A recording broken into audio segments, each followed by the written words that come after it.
ঘরে খুব সহজ পদ্ধতিতে এবং খুব অল্প সময়ের মধ্যে কিভাবে মিষ্টি দই বানানো যায় সেই রেসিপিটা আজকে দেখাবো।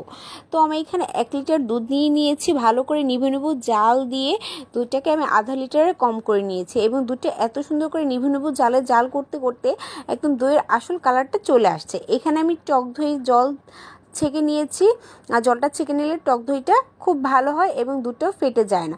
তো আমি ছাঁকনিতে 10-20 মিনিটের জন্য টক দইটা দিয়ে রেখেছিলাম যেন জলটা সেকে যায়। তো টক দইটা ভালো করে ফেটিয়ে নিতে হবে এবং ফেটিয়ে দুধটা যখন হালকা হালকা ঠান্ডা হয়ে আসবে বা কুসুম গরম থাকবে তখন অল্প একটু টক দইয়ের সাথে অল্প একটু দুধ ভালো করে ফেটিয়ে নিতে হবে। তো খুব ভালো সময় মিলে ফেটাতে হবে, ভালো সময় নিয়ে 10-20 মিনিট মিলে ফেটাতে হবে। তো এখানে আমি একটা ফ্রাই প্যান বসিয়ে নিয়েছি, এখানে আমি দইয়ের পাতিলটা দিয়ে দিচ্ছি একটু গরম হওয়ার জন্য, কারণ একটু গরম পাতিলে দুধটা ঢেলে দিলে খুব সহজেই অল্প সময়ের মধ্যে দইটা পড়ে যায়, খুব সুন্দর হয়।